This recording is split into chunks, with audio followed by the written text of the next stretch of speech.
Hello. Bharat rising में आपका स्वागत है। चैनल पे नए हैं तो सब्सक्राइब करिएगा, लाइक शेयर एंड कमेंट।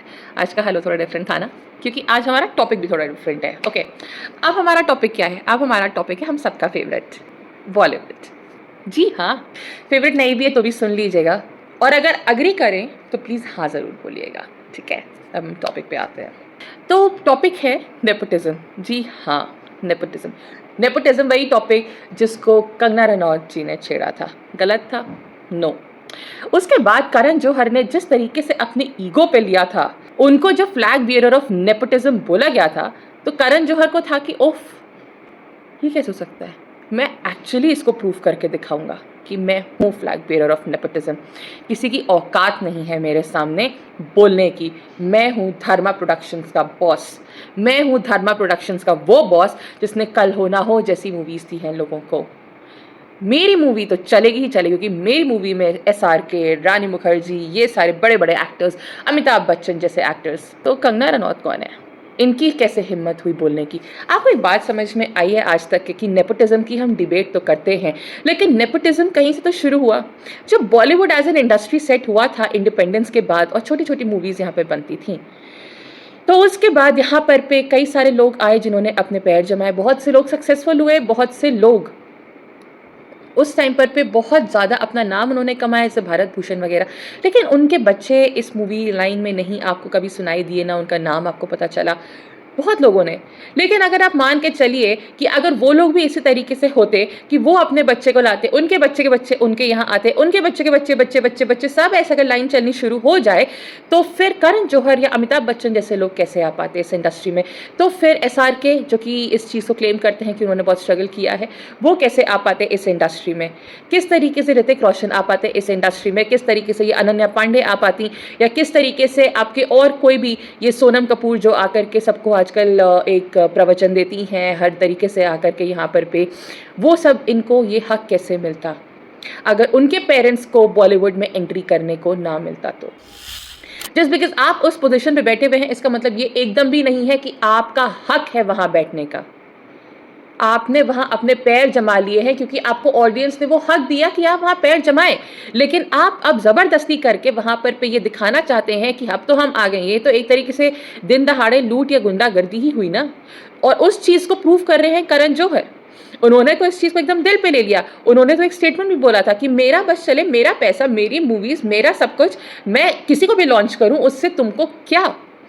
तो अब जब करण जौहर की मूवीज कंटिन्यूसली इतनी ज़्यादा फ्लॉप जा रही हैं, जिगरा जिगरा जिसको आलिया भट्ट जो उनकी फेवरेट नेपोटिज्म की प्रोडक्ट हैं, वो तक उनकी मूवी थिएटर में लोगों को खींच करके नहीं ला पाई, तो अब आप खुद समझ सकते हैं कि करण जौहर की इस वक्त हालत कितनी खराब है कि उन्होंने 50% स्टेक बेच दिया है आधार पूनावाला जी को।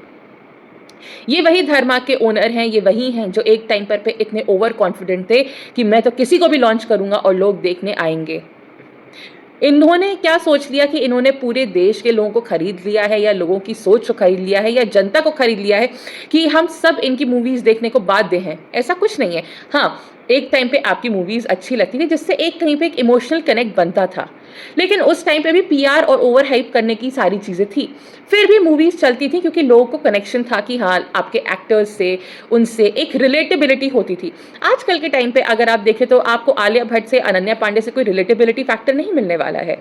जिस तरीके से वो लोग इंग्लिश में बात करते हैं, या जिस तरीके से उनका कपड़े पहनने का स्टाइल है, या जो भी इनका उठने बैठने का तरीका है या घूमने का, ये आप मान के चलिए कि 90% इंडियंस का ये तरीका शायद नहीं होगा। और अगर 90 नहीं भी हो तो चलिए, अगर मैं 50% बोल भी दूं, जो कि बहुत बड़ा, मैं एक गलत फिगर बोल रही हूँ, लेकिन मान लीजिए भी, तो भी एक देश की जहाँ पे इतनी बड़ी जनसंख्या का उनसे कोई ना तालमेल है, ना मेल मिलाप है, आप खुद सोचिए कि वो लोग ऐसे लोगों की मूवीज देखने क्यों जाएंगे? पैसा आप खर्च करके अगर जाते हो एक मूवी देखने, किसी भी थिएटर में अगर आप जाते हो, सस्ते सस्ता टिकट भी आपको 100-150 रुपए का मिलता है। अगर आप वो देखने जाते हो वीकेंड पे, तो वही टिकट एक्स्ट्रा रेट का मिलना शुरू हो जाता है। इस तरीके से जब अगर आप जाओ, अपने मेहनत का पैसा आप खर्च करके जाते हो, और आपको वहां पर पे सिर्फ सरदर्द हो मूवी में, तो ये तो कोई नहीं चाहेगा। मेरे साथ अपना खुद का एक पर्सनल एक्सपीरियंस रहा, ऑल्दो वो धर्मा मूवी नहीं थी, बट वो फुकरे फुकरे 3, फुकरे 1 और 2 के कंपैरिजन में, I would not want to say it, लेकिन वो एक निहायती बकवास मूवी थी, निहायती बकवास। मतलब मेरे अंदर से इतना ज़्यादा टॉर्चर मुझे लगा कि शायद इतना कभी किसी को ना फील हुआ होगा, ना होना चाहिए। वो मूवी बहुत बुरी थी। अब आप खुद समझ सकते हो कि अगर 3 सवा 3 घंटे की आप मूवी बना रहे हो उसको और आप खींचते जा रहे हो, खींचते जा रहे हो, खींचते जा रहे हो, खींचते जा रहे हो, तो रबर बैंड को भी अगर आप खींचोगे ना, या तो वो एक स्क्रीन पे जाके टूट जाएगा, या वो अगर वापस आएगा खींच के तो आपको बहुत तेज चोट मारेगा। सेम यहाँ पर भी इस फिल्म इंडस्ट्री के साथ हो रहा है। इन्होंने ऑडियंस के पेशेंस लेवल को, इन्होंने ऑडियंस के प्यार को इस हद तक के इतना दूर तक खींच डाला, खींच डाला, खींच डाला कि अब जब ऑडियंस वो मूवी देखती नहीं है या उनको उसके ऊपर सुधारने को कहती है तो इन लोगों को समझ में नहीं आता है।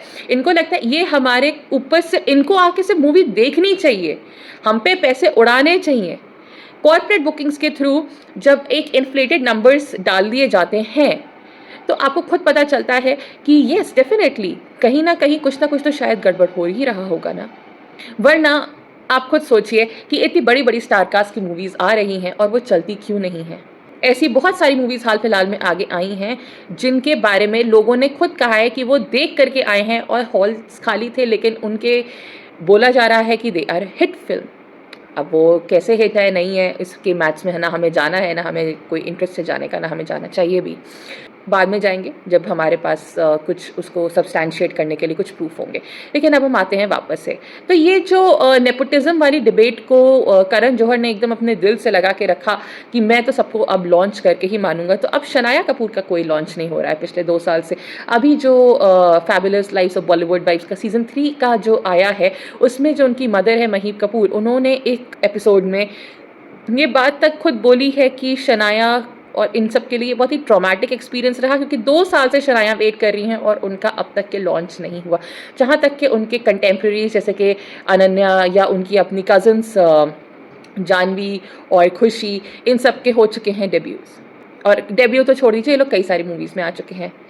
सुहाना खान जो कि शाहरुख की बेटी हैं, उनका अपना खुद का एक फिल्म डेब्यू हो चुका है। तो डेफिनेटली अब उनको लगता है कि ये लोग एंटाइटल्ड हैं। आप खुद अब इस बात को समझ सकते हो कि एंटाइटलमेंट इन लोगों के अंदर किस हद तक का कितना ज़्यादा है कि ये लोग, आप समझिए, स्क्रीन टेस्ट देने को रेडी नहीं है, ऑडिशनिंग करने के लिए रेडी नहीं है। जिस तरीके से हम नॉर्मल जनता बॉम्बे जाकर के स्ट्रगल करती है, जिस तरीके से रहते हैं, जिस तरीके से खाना नहीं खाते हैं, पता नहीं कितने प्रोडक्शन हाउसेस में लोग जा जाके अपने पोर्टफोलियोज दिखाते हैं और उनको वहाँ से धुतकार के भेज दिया जाता है। उनको डेट्स दी जाती हैं, वो डेट्स कभी आती नहीं हैं, लोग उनके फ़ोन नहीं उठाते, सालों साल उनकी लाइफ निकल जाती है एक रोल, एक सपोर्टिंग रोल में आने के लिए। So I don't want to make it seem, because I've always wanted to be an actor. This has been my dream as well, and I feel like just because my dad's an actor, I'm not going to say no to an opportunity to act. You know, my dad has never been in a Dharma film. He never went on Coffee with Karan, and so you know, it isn't as easy as people say it is. I think everyone has their own journey and their own struggle. It's like सबका struggle अलग होता है। But difference यही है कि जहाँ हमारे सपने पूरे होते हैं वहाँ इनका स्ट्रगल शुरू होता है। वहीं इन लोगों को ये होता है कि हम लोग तो इस घर खानदान में पैदा हुए हैं तो हमें तो हक है कि हमें ये मिलना चाहिए। क्यों? अगर सीए का बच्चा होता है तो वो सीए बनना चाहता है तो उसको सीए का एग्ज़ाम क्लियर करना पड़ता है। अगर किसी को आईएएस है, किसी के पेरेंट्स, या तो अगर उनको सिविल सर्विस में आना है तो उनको सिविल सर्विस का एग्ज़ाम क्लियर करना पड़ता है।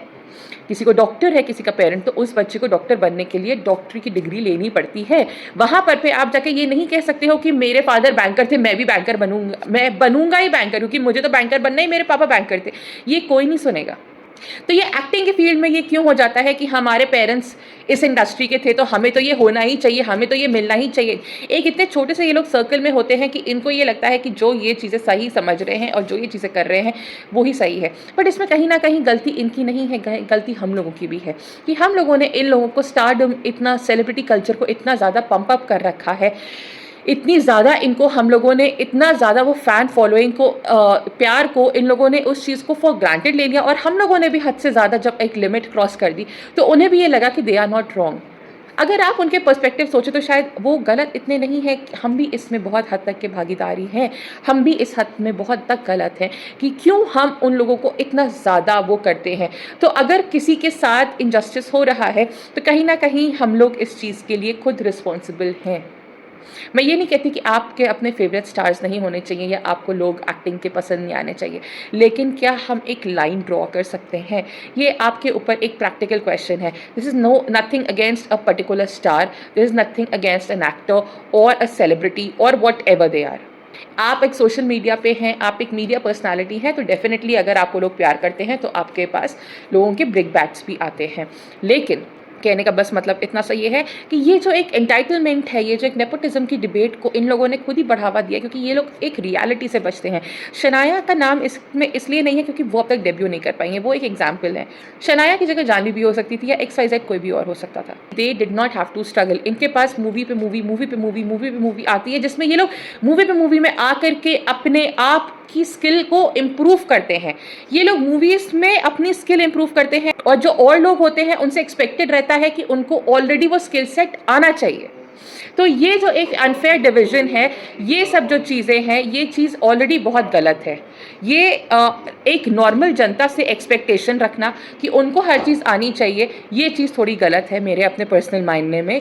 बाकी आपका अपना डिसीजन है, आप भी जनता है, प्लीज़ आप अपने व्यूज़ ज़रूर से छोड़िएगा कि क्या एक लोगों का जो ये अपना मानना है कि हम फिल्म इंडस्ट्री में आ चुके हैं, हमारे तो दादा पर नाना, तो जो कपूर ख़ानदान के लोग हैं वो ये क्यों भूल जाते हैं कि जब वो लोग की फैमिली यहाँ पर पे पार्टीशन के बाद इंडिया आई थी, किस तरीके से उनके पूर्वजों ने स्ट्रगल करके यहाँ पे पैर जमाया और अपना नाम कमाया इस इंडस्ट्री में, इसीलिए आज वो लोग यहाँ पर पे हैं। बट वो उनके पूर्वजों ने करके दिया था। तो क्या आप उस चीज़ को लेने के लिए, हक के लिए उतने लायक हो?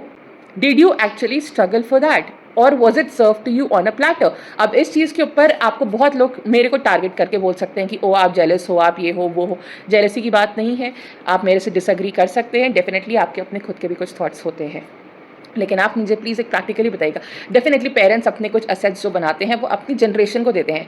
अपने जनरेशन को असेट देना एक अलग बात है, और किसी और इंसान को उस अपनी पोजीशन की वजह से आने वाली जनरेशन को इतना उसको फ़ायदा देना कि दूसरे इंसान का हक मारा जाए, वो एक कॉम्पिटिटिव फेयर प्ले नहीं है। मैं यहाँ पर अब इंडस्ट्रीज़ की बात नहीं करूँगी, बिकॉज वो इंडस्ट्री कोई बंदा अगर सेट करता है तो वो अपनी मेहनत से उसको ला कर के ऊपर खड़ा करता है, तो वो उसका डिसीजन होता है कि हाँ ये मेरे को अपने आप चलाना है या अपने बच्चों के थ्रू चलवाना है, या ये मुझे किसी और के हाथों में देना है। जिस तरीके से आप देख सकते हैं कि अभी रतन टाटा जी की डेथ हुई है, लेकिन अभी उनका क्योंकि खुद का कोई बायोलॉजिकल उनका अपना बच्चा नहीं था, तो वो चीज़ें अलग अलग तरीके से उसको मैनेज करी जाएंगी। यूएस में आप बहुत सारे मल्टीनेशनल कॉर्पोरेशंस में देखेंगे कि वहाँ पर भी ज़रूरी नहीं है कि ओनर के बच्चे ही आकर के सामने से वो बिजनेस संभालें। जिस तरीके से आप गूगल में देखते हैं जो CEO हैं वो सुंदर पिचाई हैं, या माइक्रोसॉफ्ट में सत्य नडेला है, उसी तरीके से बहुत और सारी कंपनीज़ में ज़रूरी नहीं है कि जो ओनर हैं उनके बच्चे ही आगे हैं। हमारे यहाँ सिस्टम अलग है, साउथ एशिया में सिस्टम अलग है, लेकिन हम फिल्म इंडस्ट्री की जब बात करते हैं तो फिल्म इंडस्ट्री को एक लेवल प्लेइंग ग्राउंड होना चाहिए, जहाँ पर पे सिर्फ 4 या 5 फैमिलीज़ का हाथ का कब्जा नहीं होना चाहिए कि उनके बच्चों को तो फिल्म से फिल्म्स और मूवी ऑफर्स पे ऑफर्स, और मूवी ऑफर नहीं तो उनको एड्स, मॉडल शूट्स, ये सब तो मिलती ही जाए। और कुछ लोग अपनी पूरी ज़िंदगी बिता देते हैं, उसके बाद भी वो वहाँ नहीं पहुँच पाते हैं।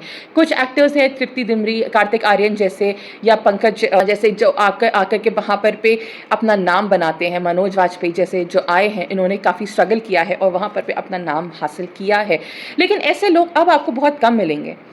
अब जब शाहरुख, सलमान, आमिर, ये सब लोग अब जब हटेंगे तो जो नया क्रॉप आएगा उसमें आपको खुद पता चलेगा कि ये नई जनरेशन में नेपोटिज्म की वैल्यू एक्चुअली कितनी ज़्यादा दिखती है, कि कितना इम्पॉर्टेंट पार्ट प्ले करता है नेपोटिज्म आने में आगे। अगर आप मेरे इस पॉइंट से अग्री करते हो तो प्लीज़ आप कमेंट सेक्शन में ज़रूर से हमारे साथ शेयर करिएगा। अगर आप हमसे डिसएग्री भी करते हो तो हमें आपका डिसएग्रीमेंट भी सुनना है, प्यार से आप हमसे डिसएग्री भी करिए, हमें वो भी सुनना है। तो आप जो भी आपके कमेंट्स हैं आप प्लीज़ हमारे साथ नीचे सेक्शन में शेयर करिएगा। Have a nice day, thank you.